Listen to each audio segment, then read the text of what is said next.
எங்கள மாரி மாச சம்பளம் வாங்குறவங்க ரொக்கமா கேஷா எவ்வளவு கையில வச்சுக்கலாம், வீட்ல வச்சுக்கலாம். ஆக்ட்ல அதே சமயம் நெகட்டிவா இருக்கு. என்ன இருக்கு அப்படின்னா,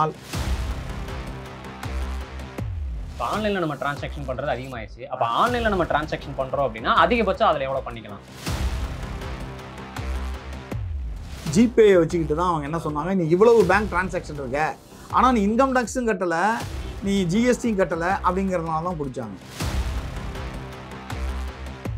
இப்ப நான் பேங்க்ல போய் மணி டெபாசிட் பண்ண போறேன். கேஷாவோ செக்காவோ அதிகபட்சம் எவ்வளவு பண்ணிக்கலாம்? எவ்வளவுக்கு மேல போனா வரி கட்டணும்? இந்த 2 லட்சத்துக்கு 74% ஆல்மோஸ்ட் அப்படின்னா 1.5 லட்சம் ரூபாய்க்கு மேலே போகுது. சொந்தமா பிசினஸ் பண்றவங்க 2 கோடி வரைக்கும் வருமான வரி கட்ட தேவையில்லை அப்படின்னு சொல்லி கொண்டு வந்திருக்காங்க. அவங்க என்ன சொல்றாங்கன்னா, 2 கோடி ரூபாய் வரை நீங்க என்ன போனா ப்ரிசம்டிவ் டாக்ஸ்னு ஒரு டாக்ஸ் இருக்குது. ஸோ நீங்க அதுக்குள்ள போய்க்கலாம்னு சொல்லியிருக்கிறாங்க. 2 கோடி வரைக்கும் சொல்லி சொன்னீங்க. அந்த 2 கோடிங்கிறது பிசினஸ் மூலமா வரக்கூடிய ப்ராஃபிட்டா, இன்கம்மா, ரெவன்யூவா, டர்ன் ஓவரா? எனக்கு இதுவே வித்தியாசம் புரியல. மாச சம்பளம் வாங்குறவங்க லட்சக்கணக்கில் சம்பாதிக்கிறோம் அப்படின்னா அவங்க நிறைய டாக்ஸ் கட்டணும். ஆனால் அதுவே பிஸ்னஸ் பண்ணுறவங்க கோடிக்கணக்கில் சம்பாதிச்சாலும் கம்மியாக தான் டாக்ஸ் கட்டுறாங்க. இது என்ன முரண் அப்படின்னு சொல்லி கேட்குறாங்களா? இது உண்மையா?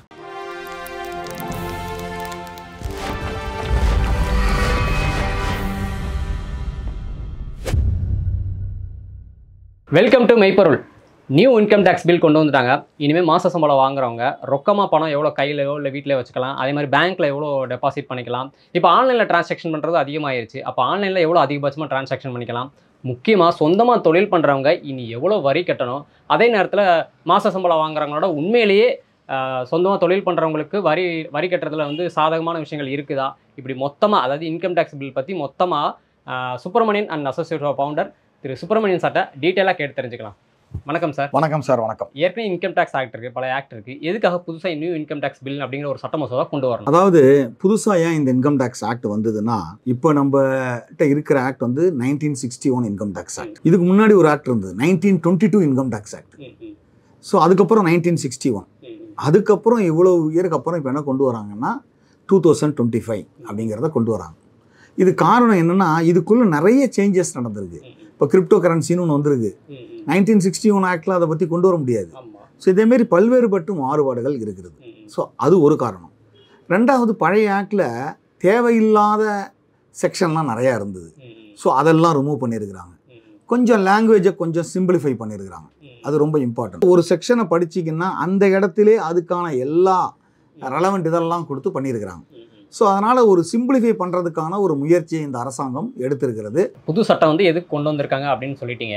இப்போ இந்த புது சட்டத்தில் இல்லை ஏற்கனவே இருக்கிற பழைய சட்டத்தில் என்னென்னா, எங்களை மாதிரி மாத சம்பளம் வாங்குறவங்க ரொக்கமாக கேஷாக எவ்வளோ கையில் வச்சுக்கலாம், வீட்டில் வச்சுக்கலாம். அதுக்கு ஏதாவது லிமிட் இருக்கா? ஆக்டில் அதே சமயம் நெகட்டிவாக இருக்குது. என்ன இருக்குது அப்படின்னா, 20,000 ரூபாய்க்கு மேலே 20,000க்குள்ளே அதாவது லோனு கொடுத்துக்கலாம், அதுக்கு மேலே கொடுக்க முடியாது. வாங்கிக்கலாம், கொடுத்துக்கலாம், அது 20,000 ரூபாய்க்குள்ளே. அதேமாதிரி ஒரு டிரான்சாக்ஷன் நீங்கள் பண்ணணும்னா 2 லட்ச ரூபாய்க்கு மேலே கேஷாக வாங்கக்கூடாது. இப்போ சில ஜுவல்லரி ஷாப்லாம் போய் பார்த்துருப்பீங்க, 2 லட்ச ரூபாய்க்கு மேலே அவங்க வாங்க மாட்டாங்க. என்ன சொல்லுவாங்கன்னா, இல்லை சார் நீங்கள் செக்காக கொடுங்க, இல்லை ஆர்டிஜிஎஸ் ட்ரான்ஸ்ஃபர் பண்ணணும் சொல்லியிருப்பாங்க. ஏன்னா ஆக்டில் என்ன இருக்குன்னா, 2 லட்ச ரூபாய்க்கு மேலே போய் வாங்கினோம்னா நீங்கள் அது யார் கொடுத்தாங்க, அவரோட பேன் நம்பர் எல்லாத்தையும் அவங்க மெயின்டைன் பண்ணணும். ஸோ அதனால் ஆக்டை பொறுத்தவரை இவ்வளோ வச்சுக்கணுங்கிற அவசியம் இல்லை. இப்போ ஒருத்தர் வச்சிருக்கிறார், திடீர்னு வீட்டில் ஒரு 10 கோடி ரூபா பணம் வச்சிருக்காருன்னு வச்சுங்க. Income tax department find out பண்ணாங்கன்னா அந்த 10 கோடி எப்படி வந்தது அப்படிங்கிறத எக்ஸ்பிளைன் பண்ணணும். எக்ஸ்பிளைன் பண்ண முடியலை அப்படிங்கிறப்ப அதற்கான வரியை அவர்கள் விதிப்பார்கள். ஸோ அதுதான். அதனால் இவ்வளோ வச்சுக்கலாம், வச்சுக்கக்கூடாது அப்படிங்கிற மாதிரிலாம் எதுவும் இன்கம் டேக்ஸ் ஆக்டில் கிடையாது. இன்கம் டேக்ஸை பொறுத்தவரை கேஷ் டிரான்சாக்ஷன் அவங்க முடிஞ்ச வரை என்ன சொல்கிறாங்க அப்படின்னா அலோவ் பண்ணுறது கிடையாது. முடிஞ்ச வரை கேஷ் டிரான்சாக்ஷனை குறைச்சிக்கிறது தான் நல்லது. இப்போ இந்த ஆர்டிஜிஎஸ் மூலமாக தான் ஆன்லைனில் ஆர்டிஜிஎஸோ அக்கௌண்ட் பே செக்கோ. இப்போ ஆன்லைனில் நம்ம டிரான்சாக்ஷன் பண்ணுறது அதிகமாகிடுச்சு. அப்போ ஆன்லைனில் நம்ம டிரான்சாக்ஷன் பண்ணுறோம் அப்படின்னா அதிகபட்சம் அதில் எவ்வளோ பண்ணிக்கலாம்? சரி, இதுக்கும் நான் சொல்கிறேன் பாருங்களேன். இப்போ ஒரு சின்ன ஸ்டோர் எடுத்துங்க, அவங்களுக்கு டெய்லியே ஒரு 1 லட்ச ரூபா வியாபாரம் ஆகுது, எல்லாமே ஜிபேயில் நடக்குது. அப்படிங்கிறதுனால இல்லை நீ இவ்வளோ தான் பண்ணணும் அப்படிங்கிறதெல்லாம் கிடையாது. நீங்கள் எவ்வளவு த்ரூ ஆன்லைனில் பண்ணுறீங்களோ அதுக்கான காரணங்கள் அப்போ விற்றுக்கிட்டே இருக்கிற ஆன்லைனில். இப்போ ஒரு பெரிய பெரிய ஸ்டோர்லாம் எடுத்துங்க, டெய்லி சேல் பண்ணிட்டு இருக்காங்க. ஒரு ஹோட்டல் எடுத்துங்க, டெய்லி ஜிபே இல்லை உனக்கு இவ்வளோ தான் லிமிட் எல்லாம் கிடையாது. நீங்கள் எவ்வளோக்கு எவ்வளோ அதில் விற்கிறீங்களோ அவ்வளோக்கு எவ்வளோ நீங்கள் அக்கௌண்ட்டில் காமிச்சு இன்கம் டேக்ஸை நீங்கள் கட்டணும். அதனால தான் நம்ம போனதில் கூட நம்ம பேசினோம், ஒரு ஒரு சின்ன ஷாப்புக்குன்னு பான்பூரி விற்கிற ஒரு கடைக்கு வந்து எப்படி வந்தாங்கன்னா ஜிபேயை வச்சுக்கிட்டு தான் அவங்க என்ன சொன்னாங்க, நீ இவ்வளவு பேங்க் டிரான்சாக்ஷன் இருக்க, ஆனால் நீ இன்கம் டேக்ஸும் கட்டலை, நீ ஜிஎஸ்டியும் கட்டலை அப்படிங்கிறதுனால தான் பிடிச்சாங்க. அப்போ நீங்கள் வாங்குறது எல்லாத்துக்கும் எனக்கு வந்து ஜிபே இன்கம் டேக்ஸில் 200 கோடி இருக்குதுன்னு வச்சுக்கோங்க. நான் 200 கோடி காமிச்சு டேக்ஸை கட்டி ஜிஎஸ்டி கட்டி இன்கம் டேக்ஸையும் கட்டினா ஒரு பிரச்சனை கிடையாது. சார் இப்போ கேஷாக எவ்வளோ ட்ரான்சாக்ஷன் பண்ணிக்கலாம், அதே மாதிரி ஆன்லைனில் எவ்வளோ பண்ணிக்கலாம் அப்படின்னு சொல்லிட்டீங்க. இப்போ நான் பேங்க்கில் போய் மணி டெபாசிட் பண்ண போகிறேன், கேஷாவோ செக்காவோ, அதிகபட்சம் எவ்வளோ பண்ணிக்கலாம், எவ்வளோக்கு மேலே போனால் வரி கட்டணும்? அதாவது நீங்கள் இப்போ கேஷை டெபாசிட் பண்ணுறீங்க பேங்க்கில், கேஷை டெபாசிட் பண்ணிவிட்டு உங்கள் அதை எக்ஸ்பிளைன் பண்ண முடியல, இல்லை செக்கே டெபாசிட் பண்ணியிருக்கீங்க, நீங்கள் இன்கம் டேக்ஸ் அசஸியாவோ இல்லை ஜிஎஸ்டி எதுவுமே இல்லை, இதேமாரி சர்க்கம்ஸ்டான்சஸில் உங்களால் எக்ஸ்பிளைன் பண்ண முடியலை அப்படிங்கிற பட்சத்தில் த டிபார்ட்மெண்ட் அவங்க 60% வரை வரி விதிப்பதற்கான வாய்ப்புகள் அதிகம். 60%ங்கிறத சொல்கிறத விட கிட்டத்தட்ட அது 74% சர்சார்ஜ் எல்லாத்தையும் ஆட் பண்ணிங்கன்னா 74% வரை வரி விதிப்பதற்கான வாய்ப்புகள் மிக அதிகம். அதனால் என்ன பண்ணோம் அப்படின்னால், நம்மளுக்கு இன்கம் டேக்ஸ் லைபிலிட்டி வருது அப்படிங்கிற பட்சத்தில் நம்ம இன்கம் டேக்ஸை கட்டணும், அதேமாரி ஜிஎஸ்டி அதுக்கு அப்ளிகபிள் அப்படிங்கிறப்ப ஜிஎஸ்டியும் கட்டணும், நம்ம ப்ராப்பர் புக்ஸ் ஆஃப் அக்கௌண்ட்ஸை வச்சுக்கிட்டு இருக்கணும், எல்லா டீட்டெயில்ஸையும் நம்ம வச்சுக்கிட்டு இருக்கிறோம். அதேமாதிரி சுச்சுவேஷனில் தான் நம்ம இதிலிருந்து மீள முடியும். சார் இப்போ 60% டேக்ஸ் கட்டணும் அப்படின்னு சொல்லி சொன்னீங்க. உதாரணத்துக்கு எனக்கு கையில் திடீர்னு ஒரு 3 லட்சம் 2 லட்சம் காசு கிடைக்குது. இப்போ அந்த 2 லட்சம் 3 லட்சத்தை நான் பேங்க்கில் போய் டெபாசிட் பண்ணுறேன், ஆனால் என்கிட்ட எந்த சோர்ஸும் இல்லை அப்படின்னா அந்த 2 லட்சத்தை 3 லட்சத்தை நான் எவ்வளோ டேக்ஸ் கட்டணும்? அந்த 2 லட்சம் 3 லட்சம் அப்படிங்கிறது எப்படி இந்த கேஷை நீங்கள் டெபாசிட் பண்ணீங்கன்னு கேட்குறப்ப உங்களால் எக்ஸ்பிளைன் பண்ண முடியலை அப்படின்னால் இந்த 2 லட்சத்துக்கு 74% ஆல்மோஸ்ட் அப்படின்னால் 1.5 லட்ச ரூபாய்க்கு மேலே போயிடும். ஸோ அதனால் கேஷ் அப்படிங்கிறது நீங்கள் பேங்க்கில் டெபாசிட் பண்ணுறப்ப அதற்கான காரணங்கள் இருக்க வேண்டும். சில பேர் சொல்லுவாங்க, சார் நான் 1 கோடி ரூபா பேங்க்கில் டெபாசிட் பண்ணிட்டேன், இவங்க கொடுத்தாங்க அவங்க கொடுத்தாங்க, நான் டெபாசிட் பண்ணிட்டேன்னா யார் கொடுத்தாங்க, அவங்க நேமு அட்ரஸ் பேன் நம்பர் அவர் ஒத்துக்கணும், இவ்வளவு விஷயங்கள் இருக்குது. ஸோ அதனால் இதேமாரி இன்கம் டேக்ஸ்னு வரப்போ அவர் என்ன சொல்லுவார், சார் என்னையா சார் இதில் மாட்டி விட்றீங்கன்றவார். ஸோ அதனால் நீங்கள் கேஷோ செக்கோ பேங்கில் டெபாசிட் பண்ணுகிற போது அதற்கான சோர்ஸ் உங்களிடம் நிச்சயமாக இருக்க வேண்டும். நான் கேஷில் வந்து இவ்வளோ ஒரு 10 லட்சம் வரை எனக்கு கேஷ் டெபாசிட் பண்ணால் கொஸ்டினே வராதா அப்படிங்கிறதெல்லாம் கிடையாது. சில கேஸில் 3 லட்ச ரூபாய்க்கெல்லாம் கூட வந்துருக்குது. டிபார்ட்மெண்ட் ஆமாம் கேஷ் டெபாசிட் பண்ணணும், ஏது உங்களுக்கு இந்த கேஷ் டெபாசிட் அப்படிங்கிற கேஷ் எங்கேருந்து வந்தது அப்படிங்கிற கொஸ்டின் வந்துருக்கு. அதனால் நம்ம என்ன பண்ணோம், ஈவன் செக்கு ஆல்சோ, செக்கு வந்து நான் வந்து 100 கோடி ரூபாய்க்கு நான் செக்கை டெபாசிட் பண்ணாலும் அந்த 100 கோடியும் நான் வந்து என்னோடய புக்ஸில் கொண்டு வந்து அதற்கான டேக்ஸை கட்டிட்டேன் அப்படிங்கிற பட்சத்தில் கொஸ்டின் கேட்க முடியாது. இல்லை 100 கோடிலாம் நீங்கள் பண்ண முடியாது, ஒன்லி 10 கோடி தான் கேஷ் டெபாசிட் பண்ண முடியுங்கிறதெல்லாம் எதுவுமே கிடையாது. அவங்கவுங்க பிஸ்னஸில் எவ்வளோ வேணாலும் பண்ணலாம், கேஷாகவும் பண்ணலாம், செக்காகவும் பண்ணலாம். பட் அதை அக்கௌண்ட்டில் காமிக்கணும். சில டிரான்சாக்ஷனில் நீ 2 லட்ச ரூபாய்க்கு மேலே கேஷாக வாங்கக்கூடாதுன்றது. அதேமாரி டிரான்சாக்ஷன்லாம் அவங்க 2 லட்ச ரூபாய்க்கு மேலே கேஷாக வாங்கக்கூடாது. நீங்கள் இப்போ நான் கேஷாகவே பண்ணி பிஸ்னஸ் எல்லாம் கேஷாகவே பண்ணிகிட்டு இருக்கிறேன், ஆனால் அதற்கான இன்கம் டேக்ஸை கட்டிகிட்டு இருக்கிறேன், அதுக்கான என்னோட ப்ரூஃப் எல்லாம் இருக்குது, நான் பிஸ்னஸ் பண்ணதுக்கு ப்ரூஃப் இருக்குது, எல்லாம் இருக்குங்கிறப்ப பிரச்சனை கிடையாது. ஓகே சார், அந்த டிரான்சாக்ஷன் பற்றி சொல்லிட்டீங்க. இப்போ இந்த மார்ஜினல் ரிலீஃப் ஸ்கீம் அப்படின்னு சொல்லி ஒன்று இருக்குது. 12 லட்ச ரூபா வரைக்கும் வாங்குறவங்க வந்து வருமான வரி கட்ட தேவையில்லை, அதுக்கு மேலே போச்சுன்னா ஸ்லாப் படி கட்டணும் அப்படின்னு சொல்லி. ஆனாலுமே நம்ம வந்து வருமான வரி அந்த மார்ஜினல் ரிலீஃப் ஸ்கீம் கீழே கட்ட தேவையில்லைங்கிற மாதிரி ஒன்று இருக்குது. அதை கொஞ்சம் எக்ஸ்பிளைன் பண்ணுங்க. இப்போ சேலரிடு எம்ப்ளாயி அப்படின்னா 12,75,000 இந்த நியூ ஸ்கீம் படி. இது என்னைக்கு அப்ளிகபிள் ஆகுதுன்னா 1/4/2025 வருது. அதுக்கப்புறம் ஏர்ன் பண்ணுறவங்க சேலரி எம்ப்ளாயாக இருந்தால் 12,75,000 வரை no tax. 12,75,000 less standard deduction 75,000, balance 12 லட்சம், அப் டு 12 லட்சம் நோ டேக்ஸ். ஸோ இது பிரச்சனை கிடையாது. இப்போ ரெண்டாவது பிரச்சனை என்ன வருதுன்னா, சார் நான் 12 லட்சம் இல்லை சார், நான் 12,10,000 சம்பாதிச்சிட்டேன், என்னோட இன்கம் எவ்வளவு 12,10,000 rupees. இதேமாரி எக்ஸ்ட்ரா 10,000 நான் சம்பாதிச்சிட்டேன்னா என்ன டேக்ஸ் லைபிலிட்டி? ஸோ நார்மலாக இதேமாரி 10,000 12,10,000 ரூபாய்க்கு என்ன டேக்ஸ் லைபிலிட்டி அப்படின்னா 61,500 ரூபா. அது டேக்ஸ் கட்டணும். ஆனால் நீங்கள் எவ்வளோ சம்பாதிச்சிங்க, 12 லட்சம் வரை எக்ஸம்ப்டடு, 10,000க்கு மேக்ஸிமம் 30% போட்டால் கூட 3,000 ரூபா தான். ஆனால் அந்த ஸ்லாப் ரேட்டு படி எவ்வளோ வருது, 61,500 ரூபா. அப்போ இந்த 61,000 நான் 10,000 ஏர்ன் பண்ணதுக்கு 61,500 ரூபா கட்டணுமா அப்படிங்கிறதான் கொஸ்டின். அதை தான் என்ன சொல்கிறாங்கன்னா மார்ஜினல் ரிலீஃப்னு தரேன்றாங்க. 12 லட்ச ரூபாய்க்கு மேலே எவ்வளோ இருக்குது இன்கமு, 10,000 ரூபா. ஸோ அவங்க என்ன சொல்கிறாங்க, நீ 10,000 ரூபா கட்டினா போருன்றாங்க. ஸோ 61,500 ரூபா கட்ட வேண்டாம், ஒன்லி 10,000 rupees கட்டினா போருன்றாங்க. இப்போ அதேமாரி இன்னொரு எக்ஸாம்பிள் போவோம். 12,50,000 rupees.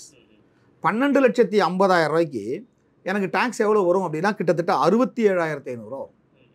அப்போ வெறும் 50,000 தான் ஏர்ன் பண்ணியிருக்கு, ஆனால் டேக்ஸ் எவ்வளவு, என்னோட இன்கமுக்கு மேலே டேக்ஸ் 50,000 ரூபா சம்பாதிச்சிருக்கிறேன், 12 வரை எக்ஸம்ட்டு, 50,000 ரூபா தான் சம்பாதிச்சேன். ஆனால் அதுக்கு வரக்கூடிய டேக்ஸ் எவ்வளோ வருது?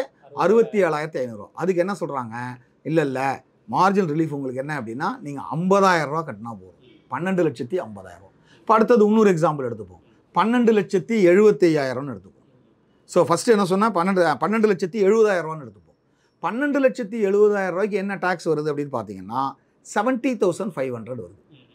12 லட்சத்துக்கு மேலே எவ்வளோ வருது? 70,000. டேக்ஸ் எவ்வளோ வருது? 70,500. நீங்கள் 70,000 கட்டினா போகிறோம் அப்படிங்கிறது.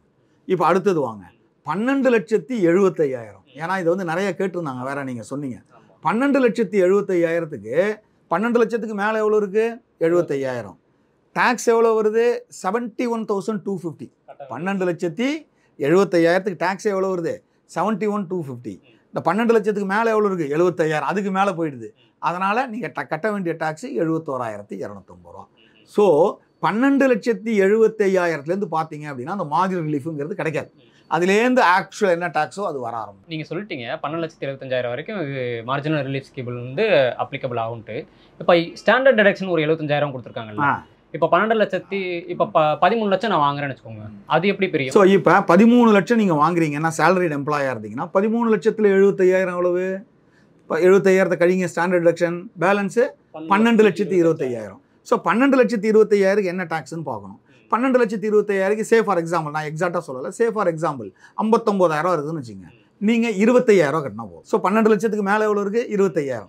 ஸோ 25,000 இப்படியே போட்டுகிட்டே வந்தீங்கன்னா 12,75,000 பிரேக் ஈவன் ஆகும். 12,75,000 உங்களோட ரிலீஃபும் உங்கள் டேக்ஸும் ஒன்றா இருக்கும், 71,250. ஸோ அதுலேருந்து நீங்கள் ஃபுல்லாக கட்ட ஆரம்பிக்கும். மார்ஜினல் ரிலீஃப் ஸ்கீம் பற்றி, அதாவது 12 லட்சத்துக்கு மேலே வருமானம் வந்தாலும் நம்ம டேக்ஸ் கட்டாமல் கம்மி பண்ணிக்கலாம், கம்மியாக டேக்ஸ் கட்டிக்கலாம் அப்படிங்கிறதுக்கு இந்த ஸ்கீம் பற்றி சொல்லிட்டீங்க. ஓகே, இப்போ இன்னொன்று, சொந்தமாக பிஸ்னஸ் பண்ணுறவங்க 2 கோடி வரைக்கும் வருமான வரி கட்ட தேவையில்லை அப்படின்னு சொல்லி கொண்டு வந்திருக்காங்க.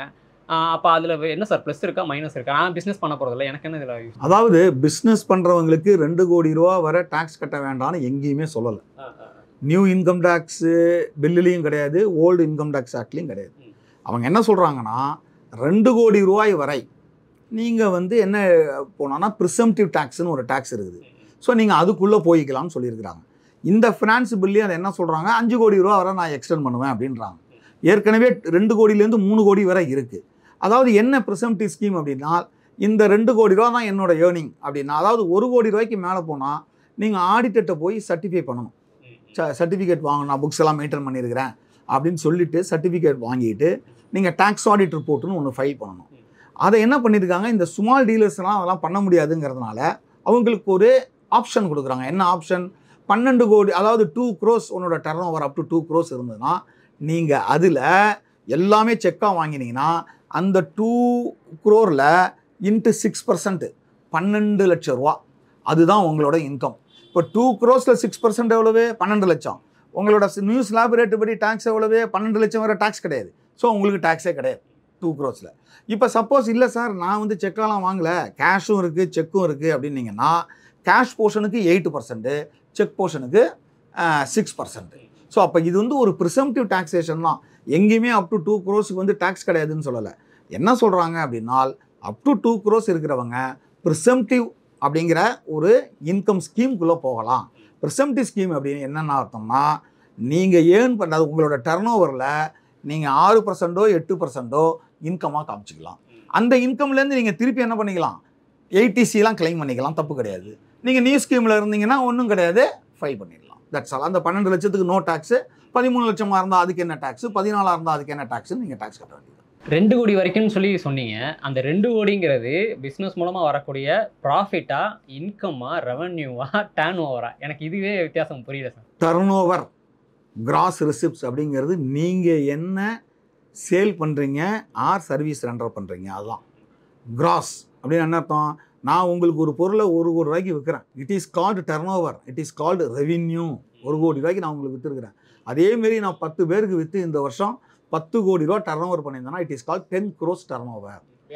வியாபாரம் பண்ணியிருக்கேன், it is a turnover or revenue. இந்த 10 கோடியில் எனக்கு என்ன நடந்திருக்கும்? நான் பர்ச்சேஸ் பண்ணியிருப்பேன், அப்புறம் ஆஃபீஸ் ரெண்ட்டுக்கு எடுத்திருப்பேன், எலக்ட்ரிசிட்டி கட்டியிருப்பேன், சேலரி கட்டியிருப்பேன், பேமெண்ட் பண்ணியிருப்பேன். இது எல்லாத்தையும் கழித்து வரதுக்கு பேர் தான் net income R net profit. So இந்த ப்ராஃபிட்டில் தான் நீங்கள் டேக்ஸை கட்டுவீங்க. இந்த இன்கமில் தான் நீங்கள் டேக்ஸ் கட்டுவீங்க, இன்கம் டேக்ஸ். இந்த இன்கமில் தான் இன்கம் டேக்ஸ் கட்டுவீங்க, இந்த நெட் ப்ராஃபிட்டில் தான் நீங்கள் இன்கம் டேக்ஸ் கட்டுவீங்க. கிராஸில் என்ன கட்டுவீங்க, அந்த டர்ன் ஓவரில் ஜிஎஸ்டி கட்டுவீங்க. ஓகேங்களா, அந்த டர்ன் ஓவரில் ஜிஎஸ்டி கட்டுவீங்க. வர எல்லா செலவெல்லாம் போக வர்ற இன்கமுக்கு தான் நீங்கள் இன்கம் டேக்ஸ் கட்டுவீங்க. அதனால தான் அதுக்கு பேர் income tax, tax on income. அப்போ டேன் ஓவருங்கிறது வியாபாரம், அதாவது டேன் ஓவர் ரெவன்யூ ஒன்று, அதே மாதிரி இன்கமும் ப்ராஃபிட்டும் ஒன்று. ஓகே சார், இன்றைக்கி நிறைய சேலரிட் எம்ப்ளாய்க்கு என்ன ஒரு கருத்து இருக்குது அப்படின்னா, மாத சம்பளம் வாங்குறவங்க லட்சக்கணக்கில் சம்பாதிக்கிறோம் அப்படின்னா அவங்க நிறைய டேக்ஸ் கட்டணும். ஆனால் அதுவே பிஸ்னஸ் பண்ணுறவங்க கோடிக்கணக்கில் சம்பாதிச்சாலும் கம்மியாக தான் டேக்ஸ் கட்டுறாங்க. இது என்ன முரண் அப்படின்னு சொல்லி கேட்குறாங்களா? இது உண்மையா? சரி, இது வந்து ஒரு முரணும் கிடையாது. முதல்ல நம்ம புரிஞ்சுக்கணும், ஒரு பிஸ்னஸ் மேன் அப்படிங்கிறவர் 10 கோடி ரூபா டர்ன் ஓவர் பண்ணார் அப்படின்னால் அந்த டர்ன் ஓவருக்கு அதுக்கப்புறம் அவருக்கான செலவுகள் நிறைய இருக்குது. என்னென்ன செலவெல்லாம் இருக்குது? அவர் அந்த குட்ஸை பர்ச்சேஸ் பண்ணியிருப்பார், முன்ன மாதிரி நான் சொன்ன மாதிரி பர்ச்சேஸ் பண்ணியிருப்பார். Salary, EB, telephone, professional expenditure, இது மாதிரி நிறைய எக்ஸ்பெண்டிச்சர் அவருக்கு இருக்கும். ரிப்பேர்ஸு, பில்டிங்கு, ரெண்ட், இது மாதிரி இருக்கும். ஸோ எல்லா எக்ஸ்பெண்டிச்சரையும் அவர் கழிச்சிக்கலான்னு ஆக்ட் சொல்லுது. ஏன்னா இன்கம் டேக்ஸ் அப்படிங்கிறது இட் இஸ் ஆன் இன்கம், இன்கமில் தான் tax, not on gross. So அப்போ அவர் 1 கோடி ரூபா டர்ன் ஓவர் பண்ணுறாரு, இல்லை 10 கோடி ரூபா டர்ன் ஓவர் பண்ணார், என்னென்ன செலவெல்லாம் அவர் பிஸ்னஸுக்காக செலவு பண்ணுறாரோ அதெல்லாம் கழிச்சிக்கிட்டு பேலன்ஸ் வர்றதுக்கு அவர் டேக்ஸ். ஒரே பிஸ்னஸ் மேன் 1 கோடிக்கு பண்ணிவிட்டு 10 லட்ச ரூபா ஏர்ன் பண்ணியிருக்கலாம். இன்னொரு பிஸ்னஸ் மேன் 1 கோடி ரூபா பண்ணிவிட்டு லாஸ் கூட பண்ணியிருக்கலாம். இன்னொரு பிஸ்னஸ் மேன் 1 கோடி ரூபா டர்ன் ஓவர் பண்ணிவிட்டு 12 லட்ச ரூபா கூட ப்ராஃபிட் பண்ணியிருக்கலாம். ஸோ அந்த எக்ஸ்பெண்டிச்சரை பொறுத்து தான் இருக்குது அவங்க. அப்போ அந்த பிஸ்னஸை ஏர்ன் பண்ணுற எக்ஸ்பெண்டிச்சர்லாம் அலோவ் பண்ணி தான் ஆகணும். வேறு சேலரி மக்களுக்கு என்னென்னா இதேமாரி செலவுகள் கிடையாது. செலவுகள் இருக்குது. என்ன செலவு இருக்கும்? டெலிஃபோன் இருக்கும். அதான் சேலரிக்காக, அதாவது சேலரிக்காக ஒரு ஆஃபீஸ் எடுக்கணுங்கிற அவசியம் கிடையாது. ஆனால் இவர் பிஸ்னஸ் நடத்தணுங்கிறதுக்காக ஒரு ஆஃபீஸ் எடுத்தாகும், அதுக்கு ரெண்ட்டு கட்டி ஆகணும். ஸோ இதேமாரி பார்க்குறப்ப அதனால தான் ஆக்டில் என்ன சொல்கிறாங்க, சேலரி கேஸுக்கெலாம் ஒரு 75,000 ஸ்டாண்டர்ட் டிடக்ஷன் கொடுக்குறாங்கல்ல.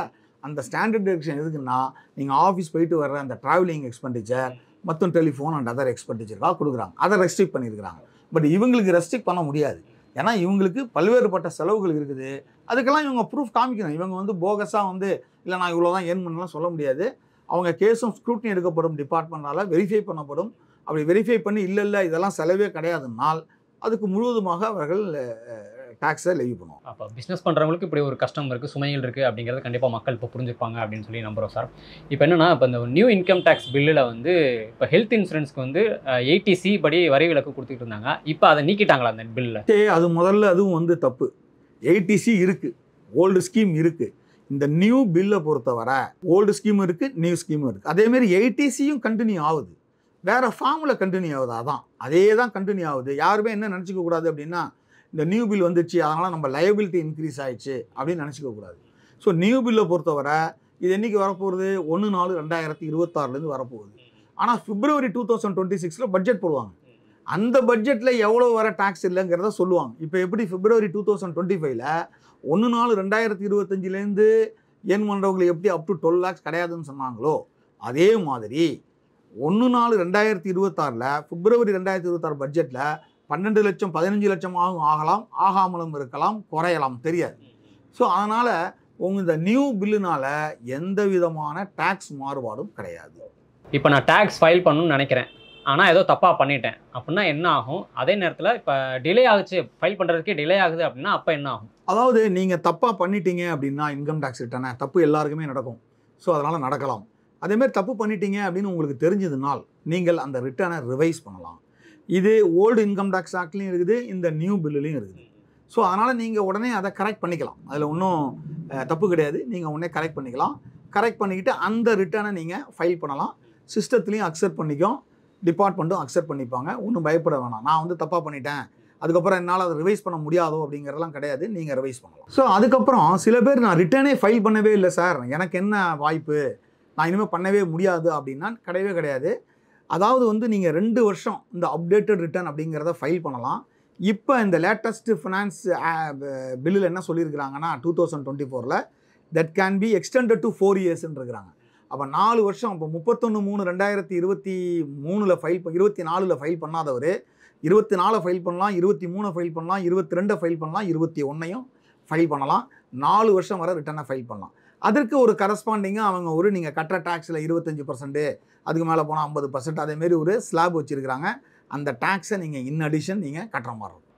கூடவே இந்த சார்ஜஸ் சேர்த்து கட்டுற மாதிரி இருக்குங்கிறீங்க. ஸோ இவ்வளோ நேரம் வந்து எங்களுக்கும் எங்கள் நாட்டு மக்களுக்கும் இந்த நியூ இன்கம் டேக்ஸ் பில்லு பற்றியும் பழைய இன்கம் டேக்ஸ் ஆக்டில் என்ன சொல்லியிருக்காங்க, ரெண்டுக்கு என்ன வித்தியாசம், சேலரிட் எம்ப்ளாய்க்கும் பிஸ்னஸ் பண்ணுறவங்களுக்கு என்ன பெனிஃபிட், எவ்வளோ டேக்ஸ் கட்டணும் அப்படின்னு ஒட்டுமொத்தமாக கிளியராக சொன்னதுக்கு ரொம்ப ரொம்ப நன்றி சார். நன்றி சார், நன்றி நன்றி. ஸோ இன்னுமே வந்து உங்களுக்கு இன்கம் டேக்ஸ் கட்டுறதுலையோ இல்லை இன்கம் டேக்ஸ் ஸ்லாப்லையோ இல்லை பிஸ்னஸ் பண்ணுறவங்களுக்கு இன்கம் டேக்ஸ் சம்மந்தமாக என்ன டவுட்ஸ் இருந்தாலும் மறக்காமல் கமெண்ட்டில் சொல்லுங்கள். அடுத்தடுத்த வீடியோக்களில் சாரை வச்சு டீட்டெயிலாக உங்களுக்கு வந்து கிளியர் பண்ணுறோம். நன்றி. We are from Income Tax Department.